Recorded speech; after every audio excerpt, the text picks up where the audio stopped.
Stream on. Check.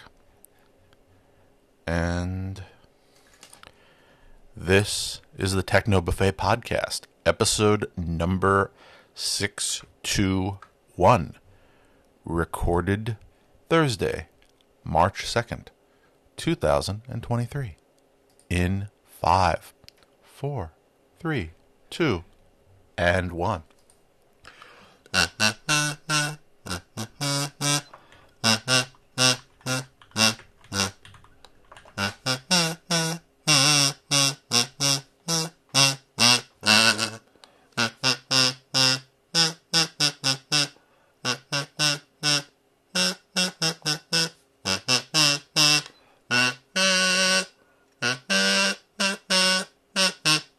Dum-dum-dum.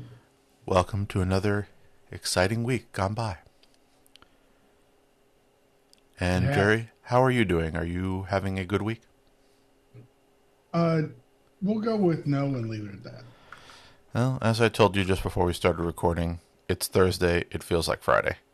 I feel like I've crammed 5 days of my week into 4. And I still have one more day to go.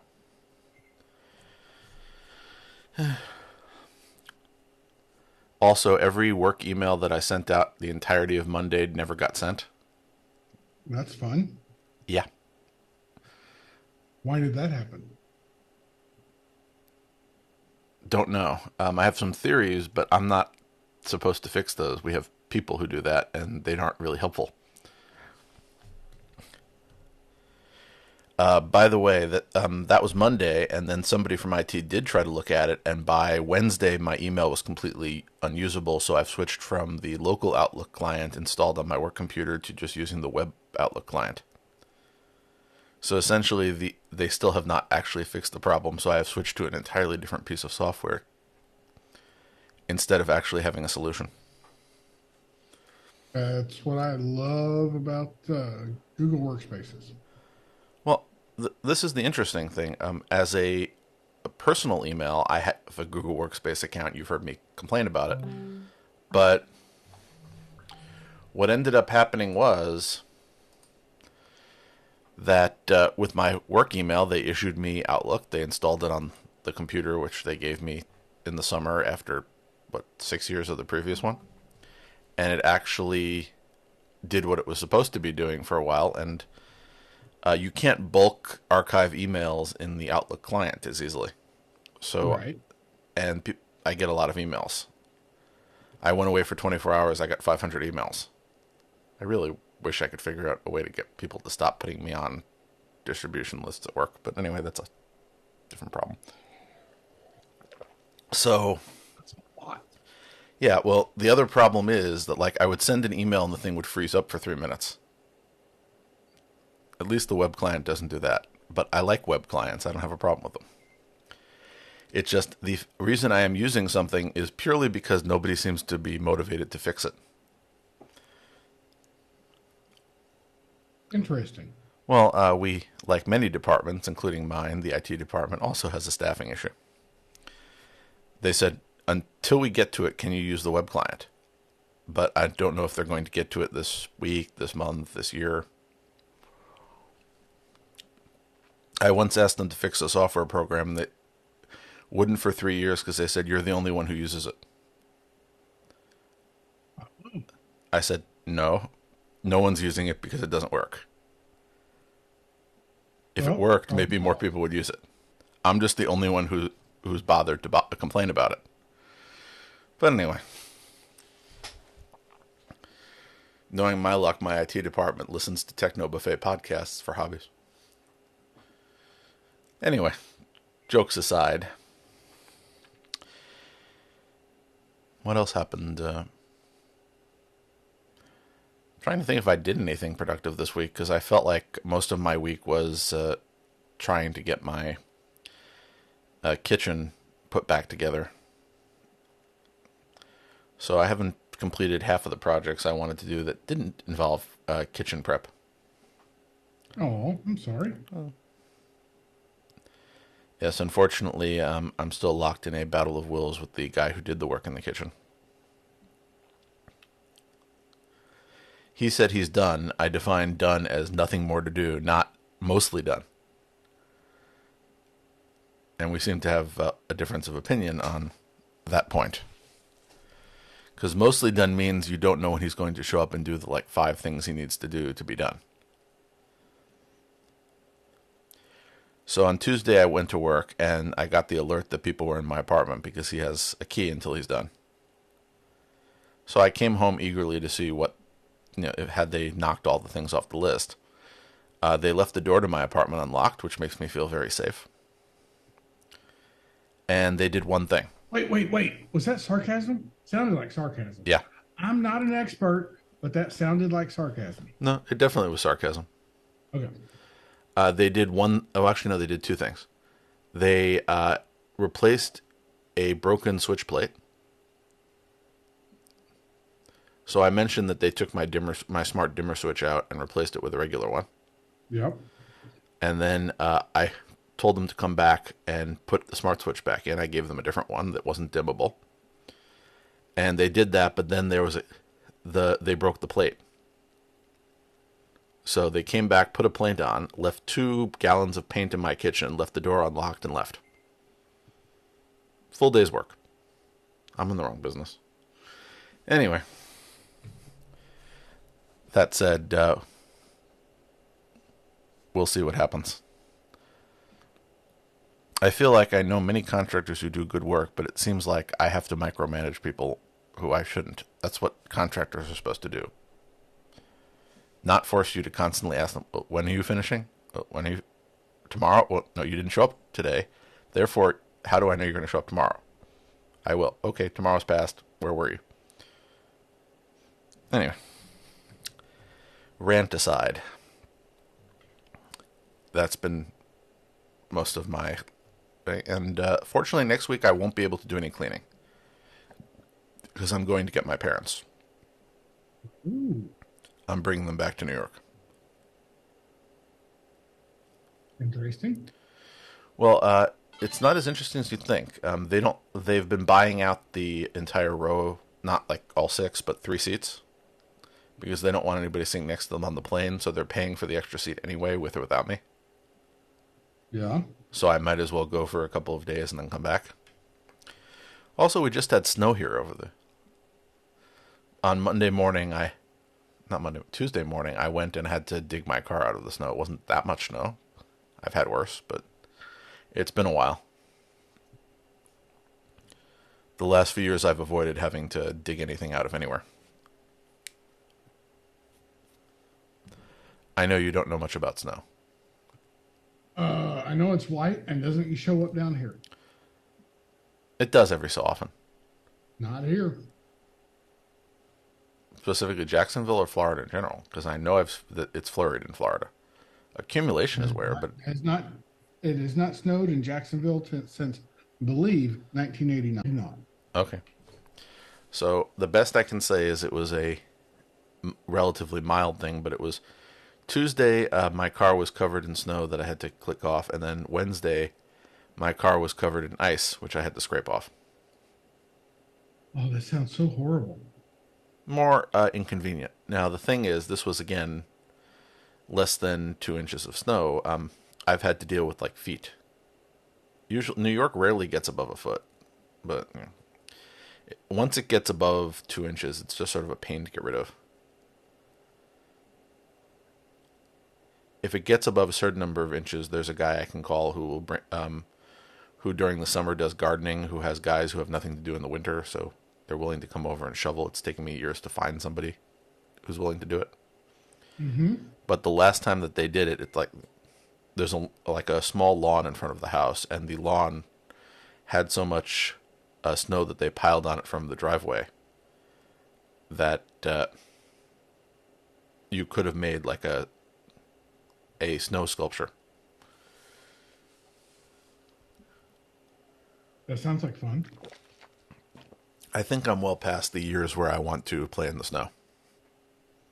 Yeah, me too. Yeah. But You'd never played in the snow? I've never been a play in the snow guy. I thought you just never been in a place where there was enough snow for playing. I have been. Interesting. See, we learn something about Jerry every time we. I don't anymore, and that's by choice. Okay, well, I am looking forward to choosing to be in warm weather for a few days, although unfortunately it means I'll be in Florida. Which, as you know, while there are good things about it, there are also bad things about it, and I could say the same thing about New York. And of course, New Jersey. I don't know of any bad things about being in Florida. I don't like it too hot. I like it temperate. Not too hot, not too cold. But we'll see what happens.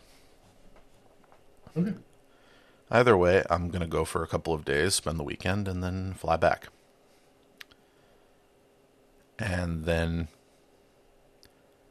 I'm going to New Jersey the following weekend. Alrighty. And I will be looking for positive things that I can report back so that, because I'm still feeling bad that I hurt Murph's feelings. By the way, he did send me a message. He appreciated the effort. Cool. So there's a new version of Home Assistant. What? Is it the beginning of the month? Well, I don't know. It seems like February was just a really short month. It passed very It quickly. doesn't seem like that. Well, some months, that are longer than February seem like they pass quickly also. Before you know it, it'll be 2024. One can hope. No, I don't wish for time to pass fast. That's not true. Well, only sometimes. There are times when you sort of wish a experience that is stressful would be over, but you don't wish time in general would speed up. Just like short periods of it where it seems like it's moving slowly. Just the times when I'm at work and it sucks. Yeah. I sympathize. As I said, 5 days worth of week crammed into 4 days. Yep. So Home Assistant 2023.3 has a feature to quickly reload all of the reloadable parts of Home Assistant. Yay. I thought that was useful. I would agree. The But I thought it new, already had it. But the thing is, it's easier to find them. yeah, although you don't always want to reload all of them, I think it's useful when you do. Yep. The assist, which is the voice thing that isn't voice, so essentially the language requester, have been given the ability to ask for the state of things around your house. So you can say, how many lights are there in the office? By the way, I think they missed an opportunity here. If they were asking that question, I wanted the answer to be, there are 4 lights. Wow. What? I just asked my assist how many lights are on. Care to take a guess? 5 lights. Well, keep in mind there's only 3 people that live here. 17 lights. I was trying to make a pop culture reference. Don't blame me. I don't think Star Trek counts as pop culture. Why not? It's popular and it's culture. Okay, fair enough. Besides, I haven't seen this week's episode of Picard yet, so don't spoil it for me. I haven't either. Okay. Hopefully it's good. I think they're trying. I thought the villain did well. The who? The villain in the season 3 of Star Trek Picard. They have a villain played by Amanda Plummer. I thought she did very well in last week's episode. Oh, well, she got absorbed by the queen, or she absorbed the queen, so... No, that was Right? that was season 2. Right? That was season 2. That was Allison Pill. Oh, okay. This is season 3 where they have a new villain. You know, you can't have the same villain between seasons for some reason. I don't know. The Borg make a pretty good villain. Yeah, but they did not bring back the character. They Really? they dumped a couple of characters because they brought back more of the Next Generation cast in season 3. Interesting. And I hope we're not spoiling anything for people, but Amanda Plummer, it's publicly known, as playing the villain in a new villain who has not been seen before in season 3, and I thought she did very well in the second episode. She created a very interesting villain. I don't know who that is. I'm looking at the picture of her, and I don't know who that is. Well, her father was Christopher Plummer. That doesn't help.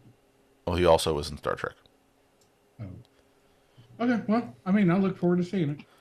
Yeah, but you know what it is. They bring you know how nostalgic things can be when you bring the old gang back. Yep.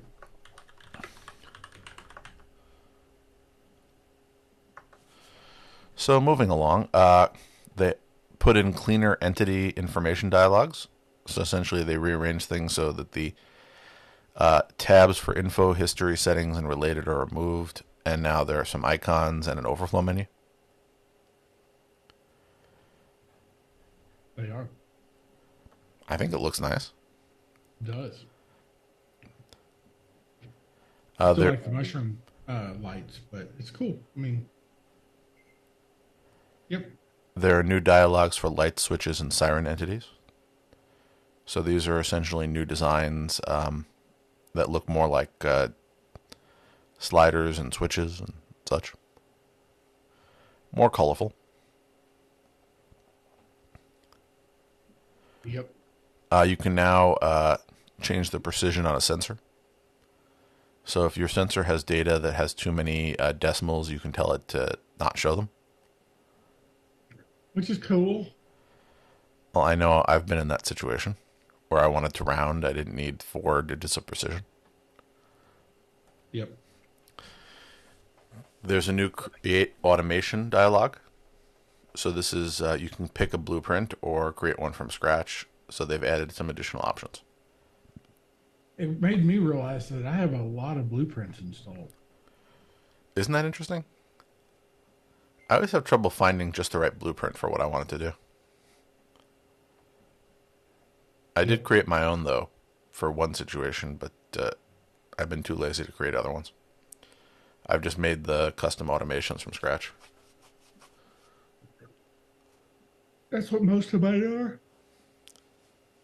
That's what most of mine are. Yep.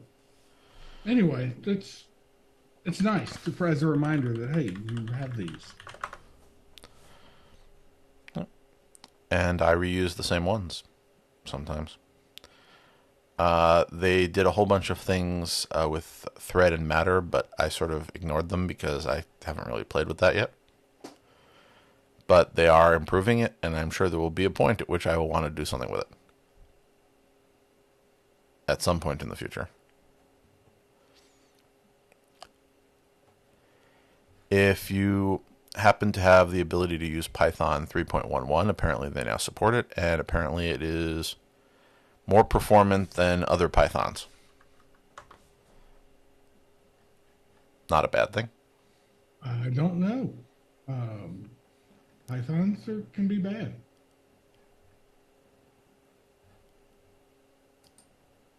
Pythons can be bad. Yeah, they're like dangerous. Yes, but this is Python the language. Also bad. Okay. I'm not. I know Home Assistant runs mostly on Python, but as languages go, I'm sorry. Something invisible should not be semantic. Anyway, Moving along, there are a bunch of other little things. You can use templates in the 4-parameter state certificates. You can now hide the legend for a statistic graph card. There are a bunch of performance improvements that you may or may not notice. And on and on. So you can read the show notes for all of the other ones. They do have some new integrations, but it only works if you have a Dormakaba Bluetooth low energy lock, you want to retrieve energy prices from a Dutch utility company, or you want to control your Amada SDN devices. So stuff. lots of stuff. Well, it was a short month. They got a bunch in. I'm not saying there's anything that's... they got a bunch of nice features that are not gigantic, but impactful. And if you're one of those people that have the SwitchBot tilts, those are now supported by the SwitchBot integration. Yes, I have not tried because one, I never got around to recalibrating that one tilt that I tried to use for the off-brand use, and two, I haven't upgraded my instance yet to 2023.3 because I keep meaning to migrate it to the computer to the right of me from the computer to the left of me, so that I can retire the computer to the left of me. Hmm. Been busy. I got SwitchBots last month, or the tilts last month, Yeah. and had to do custom Bluetooth integrations, which was cool and interesting. But now I get to remove that custom integration and use the standard one. Yep. Well, again, things eventually catch up. Takes a little time, but it does happen. So, moving along, Android is adding support for eSIM transfer between devices. Ooh. So, they're hoping to have a tool. And apparently, the first to adopt the support is going to be the European carrier Deutsche Telekom. I'm just worried about this because already people can do physical SIM swaps for malicious reasons. Right. I'm curious to see how do they make sure that this doesn't get exploited. I'm sure they won't. Well, okay, let me rephrase that. How are they trying to make sure it doesn't get exploited, whether or not they succeed or not? Oh. No security is foolproof. I know because I know plenty of fools.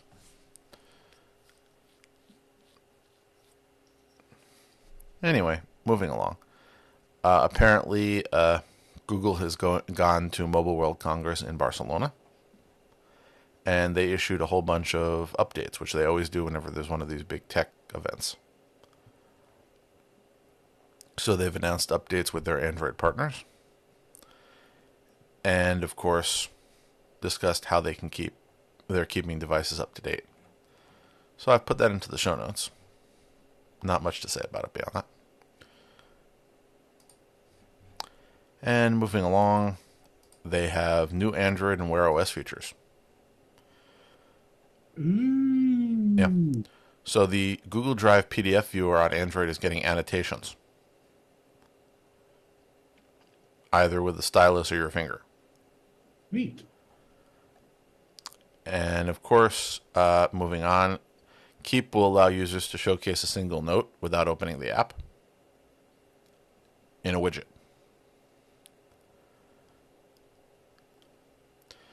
Google Meet is bringing noise cancellation to more devices. Google Meet. Yes, we've covered All right. this. It's the thing nobody seems to use. Well, actually, that's not true. People use it. Nobody I know seems to use it. Nobody I know uses it on like by choice. That's what I'm saying. I don't know anybody who says, let's meet on Google Meet. Anyway, and I'm referring to the Zoom-like version, not the part of it that used to be Duo. Anyway, moving along. Apparently they have some additional emojis.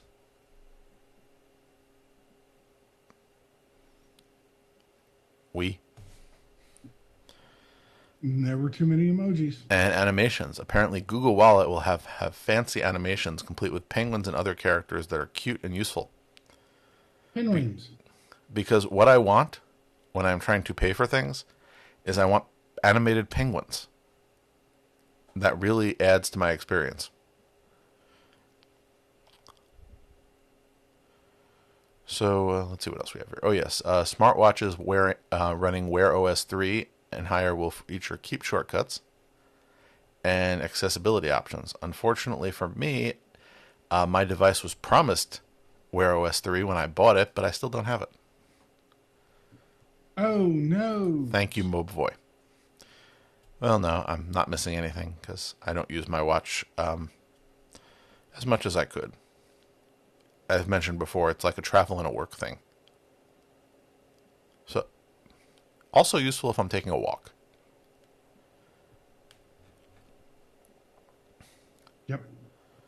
So let's see what else we have. Oh yes, Google TV has an update. So they're Oh, adding new content pages to help people search for various content. And there's a Spanish page. well, that's cool. Yep. I thought so. How about this one? Mozilla says that Google Play Store's fancy data safety labels are worthless. Well, but of course they are. What? So essentially, their data safety labels are supposed to help users understand what private data is used by the app and shared with third parties. So Mozilla took a look at the top 20 paid apps and the top 20 free apps in the Play Store. Out of these, 80% had some discrepancies between their privacy policies and the Play Store disclosures.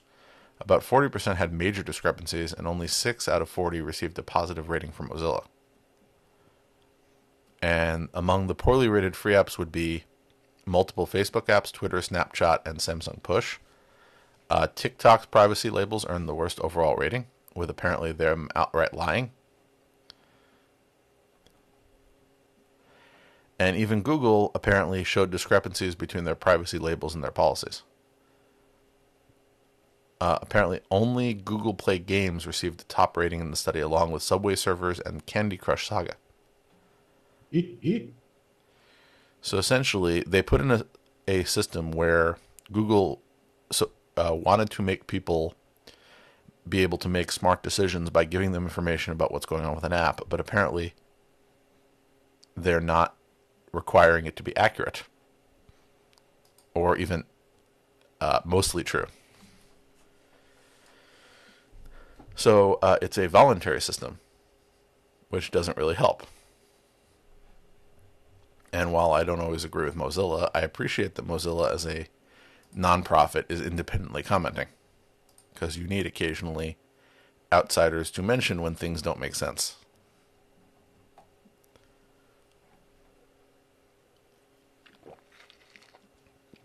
Yeah. Okay.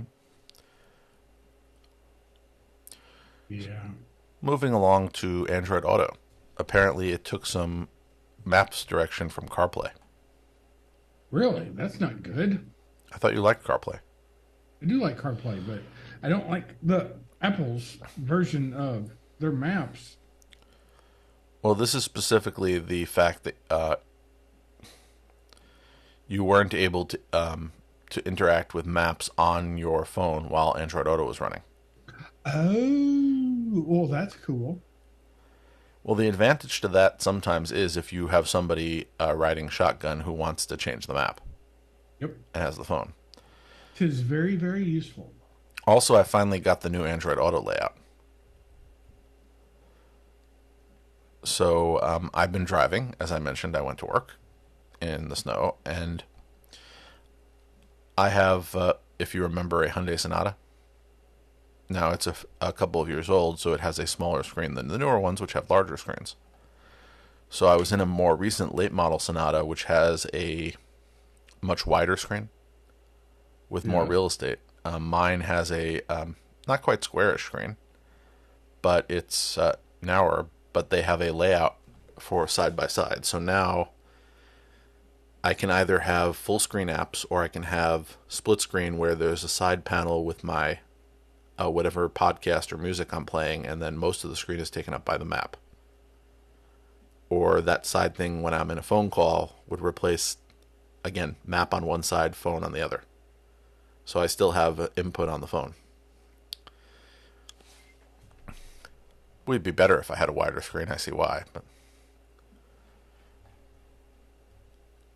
still a massive improvement. Anyway, moving along, Google paid hackers over $12 million in bounties since in 2022. Of that, 4.8 million would be security researchers finding vulnerabilities in Android. And the single highest paid report was $605,000 for one bug report.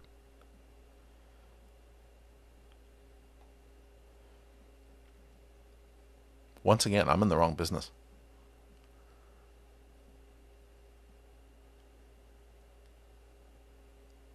seem to have lost Jerry. No, I just had myself muted so that you didn't hear all the wacky stuff I'm doing. Oh, But what do you bottom, think about 12 million and 605 million as the largest single payout? that's a lot. Maybe you're in the wrong That's a business. very, very lot.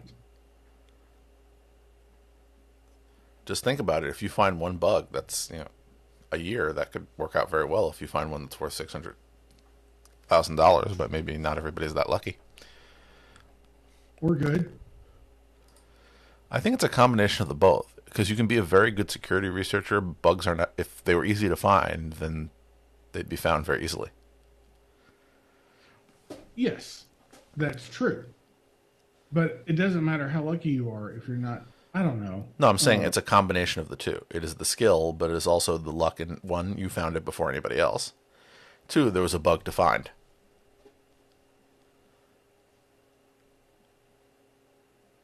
Okay. And on the other side, again, there are plenty of people who could just not even notice a bug. And that's the skill part. So Yep. moving along with more googly news. Google is Googly. what? I like that. Googly news. It just sounds funny. Well, you can only look at your googly news with your googly eyes. Anyway, Google is making Android phones safer with hardened firmware. So it's working with its partners to harden the security of firmware that interacts with Android. Good. We could use harder stuff. Well, we're back to security again. So essentially, firmware is something that Google doesn't have control over, except maybe on Google devices themselves. And they're putting Android on top of it, so they might as well work with them to make sure that things like the Wi-Fi chip in your phone that has firmware or the Bluetooth chip that doesn't have vulnerabilities or doesn't have problems. I just like the summation from the people at Android Police, which is, you may not notice all these enhancements in everyday usage, and that's a good thing. Yes, we're getting to the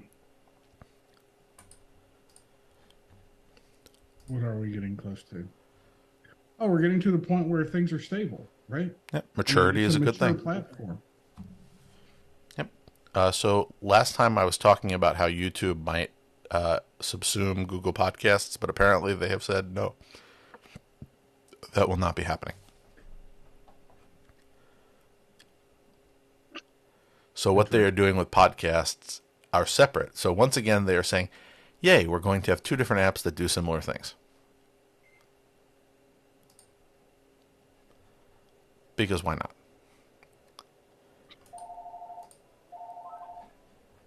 Anyway, Right. I'm going to ignore the ringing phone. Because it stopped because it was probably a spam caller. Because they're the only people who call me most of the time. Magic Eraser is no longer exclusive to Pixels. It will be coming to Google Photos for both Android and iOS if you've subscribed to Google One. Oh, So essentially, if you pay.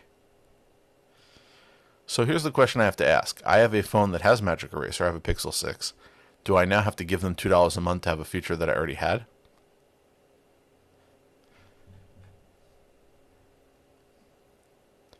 By the way, the answer is no. I just wanted to sort of make that point that they're saying that now you can get it if you pay, and I'm happy that they didn't actually do it the way that I'm talking about. Pixels I are am going to happy when remain. people make things available for cost. Well, I'm saying Pixels will continue to have it for free. They're not going to start making me pay for something I already had. That came with the phone. Yep. And if you are a user of Google Drive, Docs, and other workspace websites, they're getting a Material U redesign. A Material U. Yes, that's the successor to Material. Material U. Yes, but whenever you say it, I always think material. My brain thinks Material University. Oh. Well, just remember, we're living in a material world. Not anymore. No, excuse me, it's a Material U world. At least things will line up. I hope.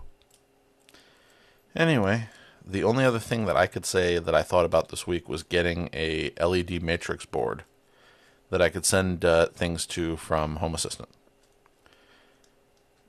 So there are all these like flexible LED matrix boards you can get that you could hook up to an ESP32 or an ESP8266 and then just send stuff to it.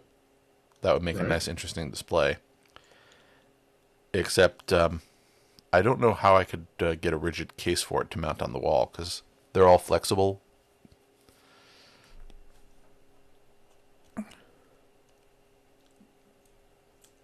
That's crazy. Flexible? Well, listen, they're flexible panels, but nobody has a flexible panel with something that you put around it. I suppose I could 3D print a case, but I have not turned on the 3D printer in a while, which I want No. to get back to, but there's just too much disaster in this room for me to get to that. Uh, Well, I need like a week of just dealing with things here. The mess that was in my living room moved into my bedroom because I needed the room in my living room to bring in the mess from the kitchen.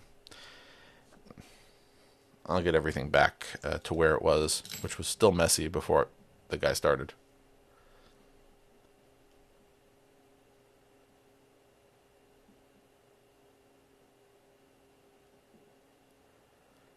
Anyway, so do you have any interesting stories before we adjourn for the week? I do not. I am interesting storyless. I told you I have not been as productive as I'd like to, but I will try to do something interesting between now and next Thursday. Was next Thursday or the Thursday after the one you weren't going to be around? I will be here for next Thursday. I will not be here for the Thursday thereafter. Okay, so next Thursday we will discuss and confirm what we will do for the subsequent week, if anything. Okay. So enjoy your week. Anybody out there who has been following us for a while, please remember that we do actually have a live stream that people don't generally attend on YouTube, although I think it's worth keeping up the YouTube thing because apparently Jerry knows at least one person who listens on YouTube. That listened at least once, maybe twice. Yeah, that's listens, plural, twice. That's more than once. I haven't. I'm sure there are Interesting. stats somewhere that I could. The plural of verbs most often has no S. Okay. But what I'm going to say is if you show up while we are recording on the live stream, even though there is no video and it's audio only, there is, of course, the YouTube chat, and we will be happy to respond to you. For Yep. example, if somebody says something, I may respond to it and I may say it out loud, so Jerry can also respond to it. So you can be part of the conversation, and we usually record, not every week do we have a live show, but we usually record it currently at 8 p.m. Eastern Time on Thursdays. So you could be here. I remember the good old days when Daryl would show up. Yep. Sometimes Murph. There was that other guy. Why am I blanking on his name? I apologize to the person who occasionally showed up whose name is just escaping me at the moment. Door to door geek. Oh, no. He never showed up on the live stream. He has shown up, and hi to him. I hope he's doing well. You just reminded me that he sent us all of those links during our slow period, and I did forget to use them because things have picked up a bit. But I am saving them for a rainy, boring week. Oh, okay. So until next time. Till next time. Okay, Good night, folks. I'm going to go clean some more dust. Yay. Has to happen. It does. If I want to get things back to normal, I do have to get all of the dust that was created here. He made a lot. So goodbye, everybody. Goodbye. Recording stopped. Alrighty, man. Okay, stream off. So